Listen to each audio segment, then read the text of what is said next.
Welcome to the Building Family Together podcast, the show where family, marriage, business, and faith come together. All right, so we back on the couch again. Yep. So glad to get back on here. How was your weekend? You were turned up this weekend. It was stupendous.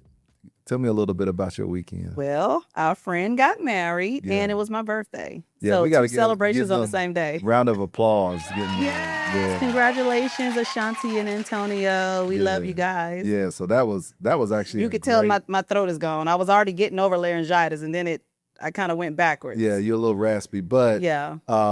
Really excited for them. Just seeing that was a beautiful wedding. That was a fun wedding. It was. But they get turned up in Memphis. Well, you led the turn up. Oh, I'll just say that. No, I did not. No, I did not. You led the turn up, but it was good, and then also a big day, your birthday. Mm-hmm. So we got to celebrate that. People don't believe how old you are. Because I'm not old. Well, that is true. I'm young. But like when you stand with our daughters, you actually kind of blend in with the crowd. Versus me, they're like, "Is that your grandpa?" No. Yeah. But so happy belated birthday again. Yeah, thank you. And I felt like you actually really enjoyed I that did. birthday. But you know what? It wasn't about me though. I didn't make that day about me. We made it all about our friend and our friends, but I loved it. It was just a special day for them. So I was just really happy. Yeah, so it was just a great celebration all around. Oh, yeah. And I mean, come on now. When you're walking with your friends and they've been believing something for over 20 years and to see it come to pass, I mean, more than elated. Yeah. So great weekend, rolling through the week. Mm-hmm. How's your week starting off? It's good. That's it. I think we still going to have the same story. Your daughter still ain't letting me sleep. Yeah, she's still in the bed. So our strategy. Yeah. You want to talk about our strategy? You can talk about the strategy. I still didn't sleep good, even with your new strategy. So we had a strategy of, you know what, let's just let her sleep in the bed with us and stuff. And so she slept in the bed. She woke up and realized she was in the bed, then laid back down because I'm already here, so lay back down. Yes, see, but here's the thing: when she starts off in the bed, I don't fall asleep well because I have to sleep a certain way because she's in the middle. So then I still don't sleep that good. But great weekend, a lot of celebrations. Mm-hmm. I had a great time with you, so that was fun doing wonderful. that. Now I didn't lose all the weight that I wanted to lose. I said 10 pounds. I lost 3. But that's kind of your fault. No. Because we're one, and you were supposed to hold me responsible. Do y'all remember when he said he was going to hold me responsible? Tanora, but when you sneaking and eating sugar and all kinds of stuff, what can I do about that? I did not sneak. No, actually, the kids wanted popsicles, so every now and then I would have one too. You were taking me to events where they had cheesecake, and then we celebrated our anniversary. But you was eating. You was giving me and chocolate. I would say, Tanora, sugar. He's like, I don't care. That's a lie. That's a lie. I don't remember that. I don't remember that. You don't remember that now? No, I don't. Okay. Well, listen, you look wonderful. You lost 3 pounds. That's all that matters. I wish I would have looked better though. I wanted to be slim in my dress, but it's okay. Yeah, no, you did a great job. I definitely cannot be your sugar police because you should. No, you carry one another's burdens. That's what we're going to be talking about today: how to avoid burnout. That was a good segue. Well, you know what? I guess that wasn't your burden. That was my responsibility. Yeah, so that was my load to bear. You tried to throw it on me, but you was still just doing what you wanted to do. Okay. But anyway, you look great. You lost 3. I lost 3. Just keep it going. I am. Just don't stop. So yeah. So today we're going to talk a little bit about how to avoid burnout and really what does that look like for us? Because obviously it's different for every single person, every family. But what does that look like for us? The reason why we have to focus on burnout is we got a lot of stuff going on. Yeah, we do. I mean, when you think about our family dynamics, the business, the things that we're involved in, just living life. Life is busy now. Yeah, it's a lot of things pulling on us and a lot of people pulling on us. So we have to always look at how do we avoid burnout. So have you ever been burnt out? Absolutely. I knew the answer to that. Absolutely. Yeah. That's a I don't know, a monthly struggle for me, making sure that I avoid burnout. What are some of the things that kind of takes you there, like get you closer to that burnout spot? Like when I'm saying yes to too many things, when I have too many things on my plate, when a lot of people are pulling on me and I'm not taking time to retreat back and just rest from that. Yeah. Yeah, it's a lot. So personally, like when you start to feel that, how does that affect you personally? Well, like how do you feel burnout or how do you know? It's typically like you start having brain fog, like a lack of purpose. You may go to sleep and you still are tired. Like there's times where I will sleep and I will wake up with a headache. That lets me know that my body never got a chance to actually just rest, to go into that deep sleep. Um, it also can look like, getting sick a lot. Yeah. Like your immune system starts breaking down. That means your body's overloaded with stress. And I've actually went through that this year. I've been sick at least 4 times this year, which is really not normal for me. Right. Normally I can catch like one cold from the kids, but when I start getting sick a lot and I start getting headaches because I really get headaches, then I know I'm literally on the verge of being burnt out. And then also too, I think anxiety can build up. Oh yeah, with me, most definitely. Like anxiety attacks or things like that, or just, you're just not functioning in a good space. Yeah, I haven't had anxiety attacks in years, thank the Lord, but there was a period after we had the eighth child and my body was still recovering, but at the time I was homeschooling full time, work was pressing for you. And then on top of that, you just had a baby, you need to recover from that. At the time the kids were going to a tutorial, that was pulling on me. And the overload of that just started really wreaking havoc on my health. Yeah. To the point to where I started experiencing anxiety attacks. And that was something that had never happened to me before. Yeah. And I didn't know how to deal with that. You didn't even know how to deal with it. You would say, baby, calm down, because it was really real to me. It was to the point to where I was having anxiety attacks and panic attacks. And the children didn't even know because it was something that I kept secret. I was ashamed of it because I didn't know what was happening to me.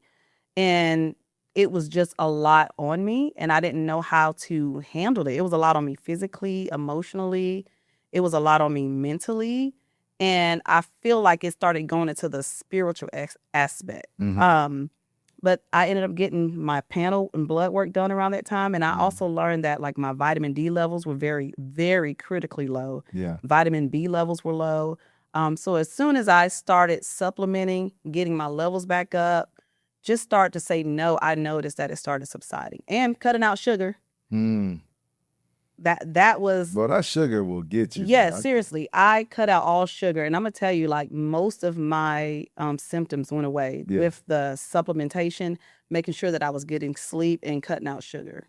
So, one thing that I had to learn as your husband and as your best friend, like when you were going through those anxiety attacks, I didn't really understand it. I was just like, Tenora's she needs to calm down or just. Yeah. And so when you're not going through a thing, I wasn't being very empathetic. Yeah. And I wasn't putting myself in your shoes just because I really never experienced that. I just always thought, hey, you got to calm down. Just take a deep breath, which it was a lot more to it than that. Oh, yeah. And so one thing the Holy Spirit just had to reveal to me was, you're not feeling what she's feeling, thank God, but you need to just take a step back and just try to understand where she's coming from and what she's feeling. And when I started to just give you your space and say, hey, how can I help you while you were going through that, while you were overcoming that allowed me to be a better supporter for you, a better listener for you. And it allowed you to I guess, overcome that a little bit sooner rather than later. Well, you praying for me because you knew how real it was. Yeah, definitely. Because when I had those attacks, that was my reality. Whatever I perceived, it was really happening. Yeah. And my body was in constant fight or flight. And I couldn't figure out how to get rid of it. So. Yeah, definitely the praying that was definitely a number one. But it just taught me, number one, as a Christian, number two, just as your husband, and just a person. Like, you never know what people are going through, and people deal with different things. And so I've had to learn that when somebody's going through something that maybe we've never experienced, that we still need to be considerate of their situation. We still need to be careful around them and just say, how can I help you through what you're going through? You had an example of that happen to you. I don't know if you want to talk about it. But You felt a little anxiety one time at a theme park. And you actually came to yes. me and apologized because you knew what it felt like then. Yeah. And you was like, wow, is this what you are constantly feeling? Yeah. Yeah. And actually, that's probably when it really hit me. Yeah. And that was probably the Lord saying, let me give you a little taste of what this feels like. Because once I experienced it, I thought, wow, like I couldn't imagine you going through that. Oh, But yeah. yeah, I was going through a theme park. I was getting on one of my favorite rides, and they put the harness down over me, and it was so tight I couldn't move. And I just started breathing heavy, started getting dizzy. And I was like, hey, let me get off. And I remember before the ride took off, I told the guy, I said, hey, sir, I need to get off of this ride. Yeah. And I got off, but I knew what that felt like. So Yeah. that And that was really- just a little taste. Yeah. yeah, that was just a really different world. Also, another thing I think for me, what kind of from a burnout standpoint, you and I handle things so differently. We do. And I know for you, sometimes it's the anxiety. For me, whenever I go through challenging times or just a lot going on, I kind of press in harder. Like I'm fighting back and I'm going through that. And so it's interesting how you and I balance each other out, and how whenever you kind of feel like you're starting to go to that burnout phase, how you handle that differently than me. Oh, yeah. But, thankfully, everything that we've done business-wise, family-wise, I don't think I've reached the burnout phase. We don't want you to. Yeah. But one thing I do is I find a lot of little breaks and Yeah. things to where I try to reset before I get to that point, which is probably why I'm always saying, Tanora, I feel the itch for a vacation. You said that this morning. Like even this morning, I was like, hey, I'm getting that itch for all-inclusive, like Yeah. ready to go somewhere. Cancun, Jamaica, the Bahamas, my favorite spot, which somebody, one of my business colleagues, they keep telling us Exuma. We need to get to Exuma. But I just really love the fact of how we try to recognize those moments before we actually get to that burnout phase. Yeah. Yeah. Yeah. Sometimes I just almost get there and I don't realize it. Even at work, I'll start getting anxious and I'm like, no, I want to go now. Yeah. Like I'm learning to speak up with you because we could have an extremely busy week at work and you'll just keep dragging me, getting up early, getting home late, getting up early, getting home late. And it takes me off balance with the family, the kids, running the house. And sometimes I will literally look at you and say, no, I want to go home now. Yeah, when you give me that look, I know it's time to shut it down. Yeah, I'm like, I'm done. But I do notice when you get to your office space, like you go into a different zone. And I don't know if it's the paperwork on your desk or if it's what needs to get filed or if it's your email inbox. But I know that kind of raises your cortisone level just a I little don't bit. think my husband believes me when I tell him I don't want to work no more. Okay? I work in the house. I work outside the house. I do believe you. I'm here to support you. No, I know. But there's nobody else that can. You got a few more years, and I'm going to Listen. retire to the backyard, to my garden. There's nobody else that can do what you do as well as you do it. So Yeah. I just can't let you retire yet. So that means you need to be sending me to the spa. You need to be sending me on vacation. Yeah, which I do. I got a little spa. I need a package ready private for you. chef. That means a chef needs to come at least once a month. You got some expensive taste, like private chefs and. I'm here to spa enrich your life, so packages. you have to enrich mine. Okay, well, I will continue to work towards doing that. Thank you, sir. So, private chef and spa package. What do you think is a myth about burnout? Oh, like you're not really burnt out. You just need to go lay down somewhere Yeah. or whatever. I don't know. What is a myth about burnout? Well, I think, to your point, when people are saying, hey, you just need to go chill out, take a deep breath, you got it, you can do it, which Yeah. it's always great when people try to encourage you. But you can't push other people to their limits. We don't know what other people's limits are. They know. Yeah, internally, you have to know your limits. And a lot of this discussion, when we talk about burnout, it's about you knowing yourself as a person. And I think the better that you can understand yourself, the better you can put up boundaries to help prevent burnout. Yes. You know what? We were just talking about this. People say that I'm sensitive. Okay, whatever. But yeah, people say that I'm sensitive. And remember, I was telling you the characteristics of people who are sensitive, and it described me almost like to a T, like Yeah. almost 100%. But one of the things about people that are sensitive, they cannot stand being overstimulated, which is crazy because I'm loud, You are? I'm energetic, Yes. but I also need to retreat. I also need quiet. Mm-hmm. And I also sometimes don't need to be around a lot of people because I'm sensitive to overstimulation. Like if it's just too much going on, like if, for instance, some of my friends will come to my house and say, the kid's screaming, that's not getting on your nerves. No, it actually isn't.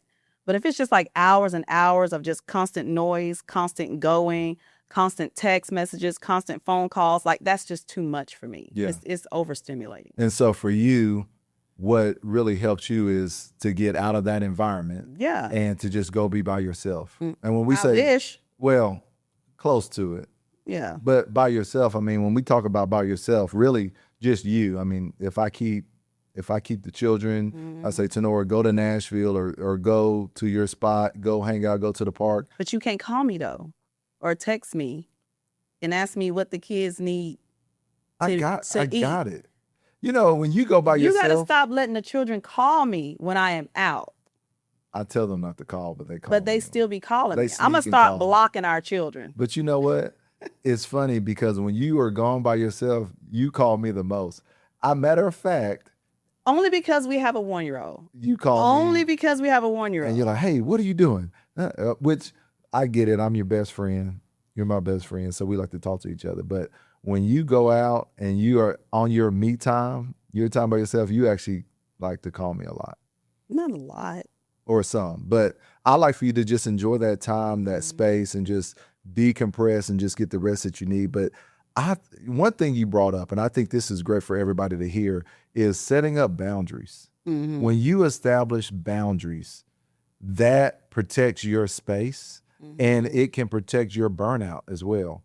You know, one thing that I always encourage everybody on our team, hey, I don't want you being a workaholic. I want you going home. If it's, you know, and some of them, you got to force it to. They are still working when I leave. And I appreciate the work. We have some great team members with great work ethic, but sometimes I'm like, hey, go home, go be with your family, go see your dog, go do whatever you need to do. That way they can just take a break, take a mental break and go home and refresh and come back and be recharged. But you have to set up boundaries to prevent the burnout. If you feel like someone or something is forcing you or taking you to that space of burnout, you have to put up your guard and say, no, this is going to be here tomorrow. I can deal with this tomorrow. Yeah. Obviously, there's always some things that you just got to take care of today or right now if you got a deadline.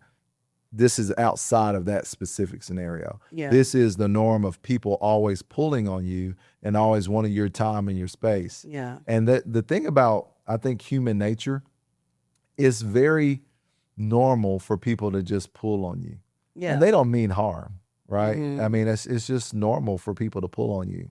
But sometimes you have to put up, and more times than not, I should say, you have to put up those boundaries to protect your space so that you don't have too many people pulling on you. And now there's none of you left over because everybody has a piece of you. You know, and that's kind of hard for a lot of people. At first, that was hard for me as well because I'm not a people pleaser, but think about people who are people pleasers. They don't want to tell people no. They don't want to set boundaries because then they might feel like, oh, well, they'll reject me if I say no, or they'll be upset at me.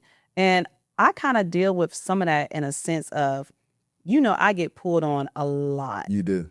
To the point to where it's so overwhelming that when I say no to people, sometimes I actually feel guilty or I have to deal with people actually getting upset with me. Yeah. And that's not fair to me because I'm more than just a mother, a wife, a friend. I'm a human being. Mm-hmm. Human beings get tired. Human beings have emotions. Human beings need rest. And the fact that I get pulled on a lot, sometimes it feels like a burden because everybody comes to me for wisdom. And that's a burden for me. And I'm having to learn, especially as I get older, maybe I cannot take that phone call. Maybe I cannot answer your text right now. Like, you know, I'm having to learn that. I think you're viewed as a super mom. Yeah, and I hate that word. I'm going to be honest with you. I hate that word. I know you used to call me super mom a lot.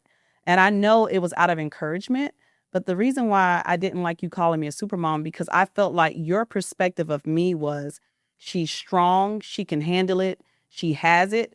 But when I was weak and I was needing help, nobody was helping me because they always look at me as the strong one. You know the saying, check on your strong friends. It's like we get pulled on the most. And then when we need other people, we don't get what we pour into other people. Mm-hmm. And yeah. And I don't think people realize that, yes, Tanora gets burnt out. Mm-hmm. I really do. So yeah, and you have to set up those boundaries. I do. Yeah. For my own health sake, for my own mental sake. Yeah, I get people saying, I called you, you didn't return my call. Did y'all forget I got 8 kids at home? Yeah. I'm running 2 businesses.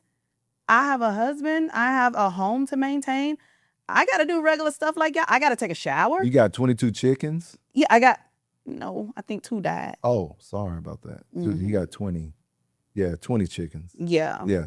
And then Mr. Rudy's beating up one of them. Hey, I'm going to tell you, time out. Mr. Rudy is the truth. Like I love my rooster, though. He's a nice rooster. He's just not nice to one of my Rhode Islands. Yeah, he's wearing the girls out. Yeah. Mr. Rudy need to go sit down somewhere. He's just sowing his wild oats. Yeah, but he's really sowing them oats. Like he has not reached his burnout phase at all. So he going strong. But yeah, I mean, you got a lot going on, and when you I do. I mean, I need a break like everybody else. Yeah. But so if you send somebody to voicemail, I don't send anybody to voicemail though. Well, if you don't take the call or if you say no or whatever it is. Yeah. Sometimes I'm not even around my phone. Sometimes you just need that time, that space to yourself. But also too, what about being in the secret place?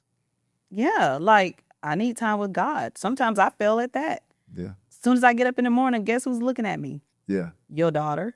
But a lot of times too, I might nurse her in open scriptures. That way, like I try to incorporate her into what I'm already doing. Yeah. But yeah, we definitely got to be in a secret place. I don't remember that scripture, but Jesus says, come to me all who are heavy laden and burdened, and I will give you rest. I will give you rest to your soul. Matthew 11:28. Yeah, I will give you rest to your soul. And what is your soul? It is your mind. That's your thoughts and your intellects. It's our will. That's our choices. Yeah. It's our desires, and it's our emotions. Yeah. Like how we're feeling, But also, I think just with the friends that we have and the family that we have, we always try to be there, especially when people come to us with their burdens, right? Yeah, because, hold on, there's a scripture about that. Let me look that up. I try not to carry their burdens to a point to where it's hindering me. But obviously, you want to be there to love your brother or your sister and to help them through their situation and help them out. But yeah, I believe that's a commandment. That is Galatians 6:2. Okay. It says, carry each other's burdens. In this way, you will fulfill the law of Christ. So this means like, if someone is going through grief or trauma or trial, we're there to carry their burdens. But we are not meant to carry everyone's load. What I mean by that is, that's good. Yeah, that can destroy or mess up someone's own personal growth. What I mean by that is, hey, can you come over to my house and wash my dishes? I'm tired. That's the load. That's your own load to carry. Put that load in the dishwasher. Put that load in the dishwasher, or I'm going to need you to wash that load in the morning. You get what I'm saying? Yeah, There's a difference between a burden and a load. I am here to help you carry your burdens as I hope you would help me carry my burdens, but I'm not here to carry your load. That's good. And there's a scripture on that as well, because Paul also says in Galatians 6:5, each one should carry his own load. There you go. Things that you are fully capable of doing, you should do. Yeah.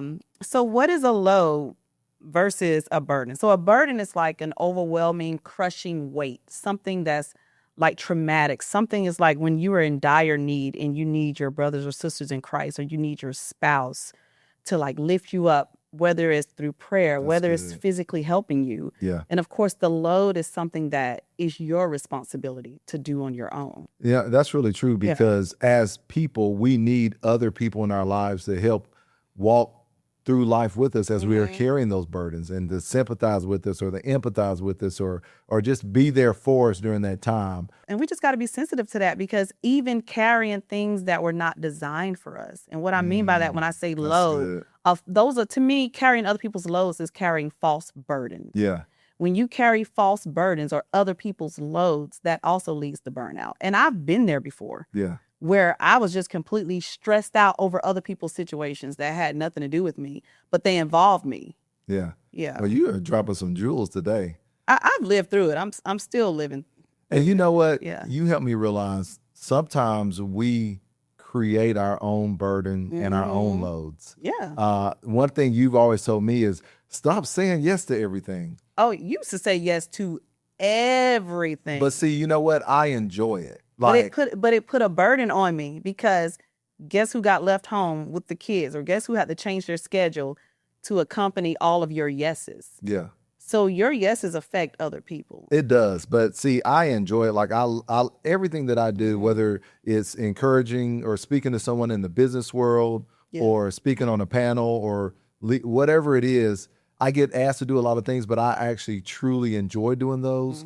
But obviously, every time I leave the office, something's not getting done, or my email inbox is stacking up, or I'm not available for you because I'm out serving or I'm out doing something else. Yeah. And so one thing I've had to learn was, you know what, I need to be more protective of my time because as our company is growing, as our family has grown, as more people need me, I have to be a little bit more selective about what I'm doing and where I am so I can be more important, more available to the people that matter the most, which is you and the children. Oh, yeah. And then, of course, anybody on our team, when they need us, try to be available for that. But I really had to focus on saying no. So I've tried to block out my Monday and my Fridays. That way, you know what, I know that those days are available. And then they have not been blocked for the past. Hang on now. That is true. But that is true. But you know, sometimes things are going to fall. Pressing. Yeah, some things are pressing. Sometimes things are going to fall. Well, I do applaud you. You have gotten so much better because your phone used to be your mistress. Like, I could not separate you from that phone. Yeah. You on the phone before the date. You on the phone on the car ride. You on the phone before bed. You on the phone first thing in the morning. Yeah. And I get it because the business was pulling on you. But I think also you were in a stage where you felt like if you didn't do everything, it wasn't going to get done. Yeah. I have learned that when it's time to get off work, you know, save that email, save whatever it is for tomorrow, because it's going to be there in the morning. And that has actually helped me out tremendously. And when we talk about avoiding burnout, that's one of the things that I've done was learning how to just shut it off at that time and say, I'm going home. It'll be here in the morning. Okay. And it's kind of hard as a business owner to do that because our list never ends. And as soon as we check everything off, somebody else is throwing something else back on there. And these are important items that need to get done. Yeah. But I've learned that, listen, I have to get this done today because this is affecting cash flow, or this is affecting one of our employees, or this is affecting my wife or my children. Yeah. I'm taking care of those right now. But anything else, we call it a day 2 item. If it can be a day 2 item, I'm going to table that and then I'll get back to it. It's still important, but I can get to that the next But time. I remember you used to take all of it. But what do you say to that person who is not an entrepreneur and they're just an employee? Because you hear stories about, I gave my all to this company for 10 years and they just, let me go. It happens. Like you get laid off, you get fired. But what do you say to that person who's an employee and they also need to take a break? They need to be spending time with their family because at the end of the day, you do your best. You work as you're working unto the Lord. Sure. So you're going to give your best, but you don't have to give all of your time if it's not mandatory. Right. You really need to live your life, enjoy your family. If you're single, enjoy your friends. Like you have to enjoy those moments. Yeah. I think it comes back to knowing yourself, understanding yourself and your situation, knowing that, listen, when I'm at work, I'm giving my job 100%, 110% of what I have to give. And you do that while you're there. But when you are at home, you give your family or your best friend or your pet or whatever your space is, you give that thing your 100 or your 110%. Sometimes there's going to be some overlap, that's just normal. But you have to respect those boundaries. I try to respect the boundaries of our employees and try not to text them or email them at night, or at least if I do email them, I don't expect a response back. Yeah. I expect, hey, they'll see it when they get to it. They can respond back in the morning, but I try not to call after work. Now, if I do call after work, they know it's an emergency, so they Mhm. typically answer because I'm trying to spend my time with you. Yeah. So when we think about that balance, it really starts off at the top. Mhm. I have to have balance so that I don't put false burdens on you or false burdens on our employees or false burdens on anyone else. And so that's where that full balance kind of comes into Yeah. play. Well, I'm not a counselor, but I was just thinking about this for the person who might be watching who's in ministry. Oh, ministry. How do you, That's huge. it might be hard for me to answer this. I'm not a pastor, but how do people who serve in ministry avoid burnout? Because even the church can be demanding and they don't even realize it.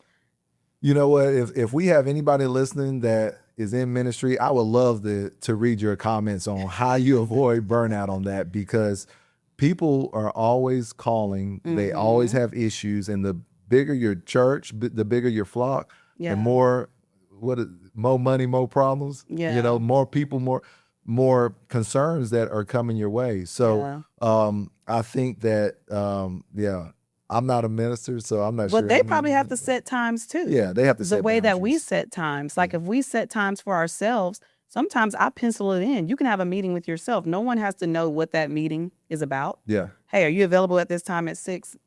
I have literally Yeah. blocked out my calendar for you. Mm. So if there's something that you have to get done, or if we need to talk about something, I have literally blocked out my calendar so that during that time you have that. And that could even Yeah. be during the day, during business hours, because as you have reminded me, you're my most important customer.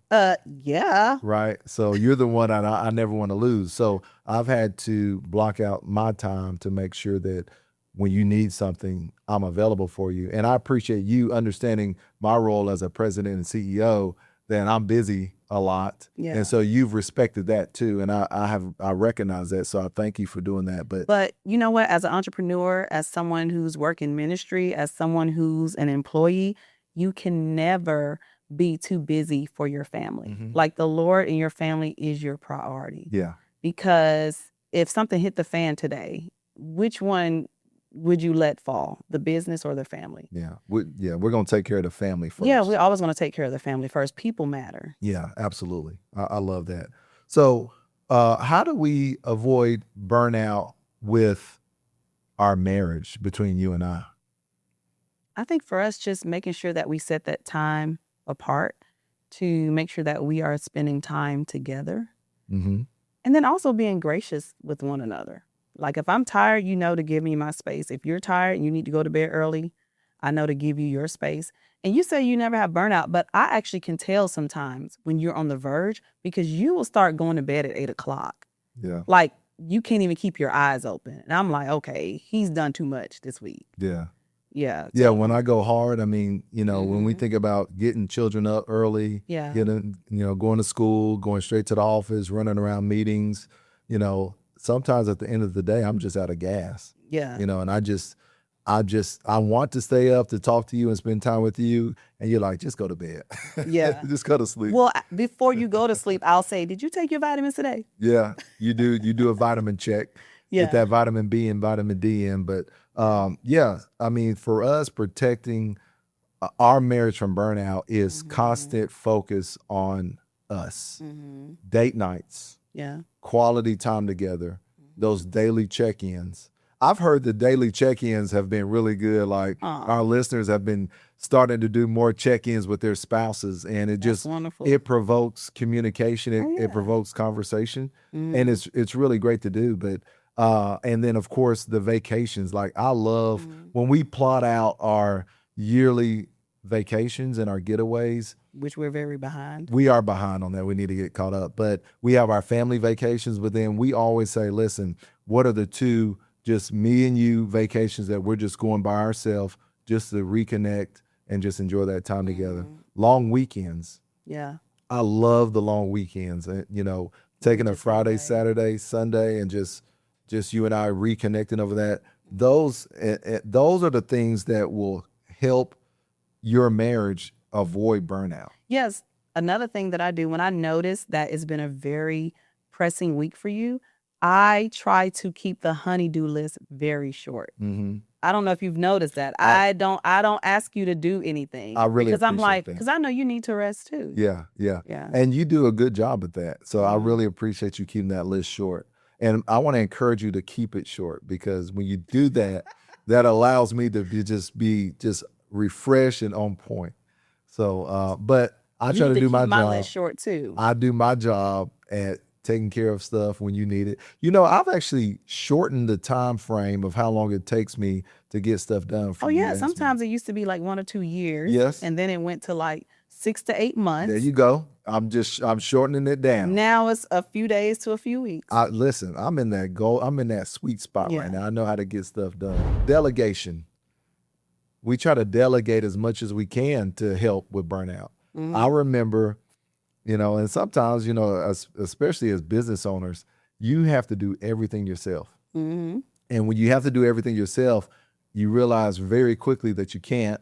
And when you try to, you do poorly at it because you just Yeah. can't do that. And so you have to have other people in your world, in your business, in your family to really help delegate that. We delegate at home, Yeah. like with the family chores and, Oh, yeah. and having the kids do stuff. I have noticed, though, the more we delegate, the more stuff gets broken. I know. I know. They break stuff.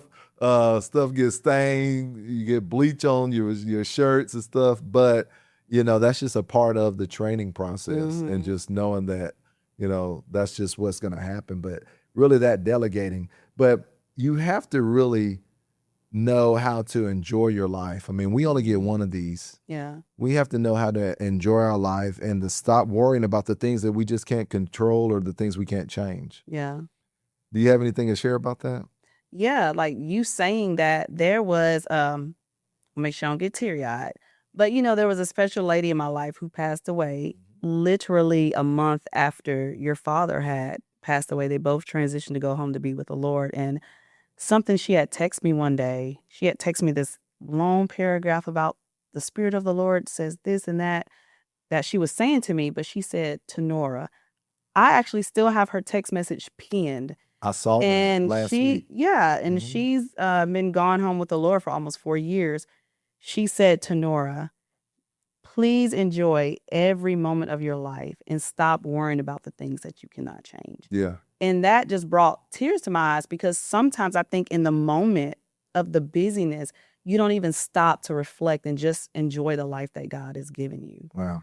Yeah, so I'm still learning that. I'm still learning that today. I still think about what she said to me probably on a weekly basis. Wow. Wow. Yeah. That's really good. So Yeah. that's actually something I want to apply to my life, because you really don't realize how precious life is until you're close to losing it, or you see someone that you really love or cherish and they lose their life, and you realize, wow, like they're gone forever. And so it makes you really reflect back on, I need to take full advantage of my life and the people around me and my family, and just pouring into them even more. Yeah. So, and then of course we have to prioritize our faith over productivity. Yeah. There's always something that needs to get done, but we can't lose sight of our faith. You mentioned the quiet place earlier. Just spending time with the Lord. One thing that I've tried to do is just when I get up, if I just wanting to pray and just spend time with the Lord, and just asking Him to direct my paths and just give me ideas and to unlock my mind for creativity, and to bless my wife and to bless my family and to bless our employees and our business and to cover them. Just all of those things that really help protect our joy. And what was the acronym that you have for joy? So we learn in church joy, Jesus, others, and yourself. So you put Jesus first, and then others, and then yourself. But here's the thing about yourself. A lot of times, me and others, when we get to ourselves, we don't pour into ourselves the way we give our time and life to Jesus, the way we give our time and life to others. We don't do that for ourselves. So something that you said, you get away in the secret place. Yeah. That's giving strength to yourself. That's Yeah. giving strength to your spirit, man. But we also need to exercise if we can, if it's possible, even if something like stretching or walking. Mhm. We need to eat whole, real foods, because that's going to feed our flesh. And we need to take breaks from the news. Don't be in the news all the time. you need that mental health, that mental clarity. It's so much going on in the world. We can't just be feeding ourselves everything we see on the news and social media. And we just got to make time for us. Something you just said there, it reminded me, I heard someone say, a lot of people drive really nice cars that only take high octane gas. Yeah. And the folks driving those cars, they will only put high octane gas in their car. Don't even ask about putting cheap gas in there. They would never do it. Yeah. But when it comes to our own bodies and our own temples, we're willing to put any type of food in our bodies. Yeah. But when it comes to our vehicles and our We put the cars, best. we put the best. Like if your vehicle takes that high octane, what's going to happen? Yeah. Yeah. Yeah. I mean, we have to put the right stuff. And I love French fries. Oh yeah, well, Steak and Shake, they fry theirs in tallow. Oh, does that make it healthy now? Yeah. Well, all right. But we have to, take care of ourselves, as you mentioned, really take care of that temple. Yeah, So, and it's no perfect formula. We just try to stick to like a 80-20. But the reality is, seriously, how do you have time for others? How do you have time for the Lord? How do you have time to do the work of the ministry? How do you have time to work? How do you have time to avoid burnout if you are treating yourself like crap? so as we wrap up here, let's think about a few points some takeaways that our listeners can take back with them to help them prevent burnout, right? So I think one of those is, number one, try to stop pleasing everybody. Yeah. Because you just absolutely You will will not never do it. be able to please people. Yeah. Yeah, you won't. You have to try to stop pleasing everybody and really understand yourself and know what are your boundaries and what are your limits. Speaking of boundaries, another point, putting up more boundaries so that people don't pull on you more than they should. Yeah, saying no and meaning it and not feeling bad for saying no. Now, of course, we're not saying say no out of selfish reasons. Right. Yeah. But like if you know your body's tired, if you know you're not feeling well, if you know that you need rest, if you know you just need time to spend with the Lord, you can say no to other people. Yeah, and it's okay. Yeah. And sometimes people are not going to understand your no. And that's okay though, Yeah. because it's your life, it's not theirs. Like you're accountable to the Lord. Yeah. Which takes me to my next point. Yeah. Take care of yourself. Take care of you. And for everybody listening, that looks like something different. For some people, it's going to the spa. Yeah. For some people, it's eating better. For some people, it's removing people out of your life that should not be there. It can mean so many different things to different people. But whatever your thing is for you, do more of that so that you can live more of this life to the fullest. And don't feel guilty for taking a rest. Yeah. Don't feel guilty for enjoying your me time. One thing I noticed about you, whenever you are at your optimal and at your prime, we get the best of you. Yeah. Whenever you're worn out and we're pulling on you and you're getting stressed out, we feel that wrath a little bit. Boy, it is not wrath. We feel the pressure. We feel a little bit more pressure. But it's like when mom or when Tanora, when you can be the best version of you, we get the best version of you. And that for us is really what's great. So I love all of those points. And I really enjoyed this conversation because this doesn't just apply to business owners. It doesn't just apply to people that are married. It doesn't just apply to people who have children. This applies to every single human being listening to this podcast. How do you apply this to your life? Whether it be your business or your family or your marriage or your friendships, because friends can be, they can ask you to carry a lot of their loads too. How does it apply to those areas of your life? You take this and you use it and you apply it and you become the best you that you can become. So if this podcast has been a blessing to you, share it. We want you, number one, like, subscribe, follow us, sign up for the notifications so that you can hear about the next content that's coming out. But if this was a blessing to you, go tell somebody about it. Go share this with your friend or your family, your spouse, and hopefully this will be a blessing for you. But protect yourself. Protect yourself from burnout because we only get one of these lives together and we have to maximize it to the fullest. So thank you for taking some time to share with us today, and we hope this was a blessing. See you on the next episode.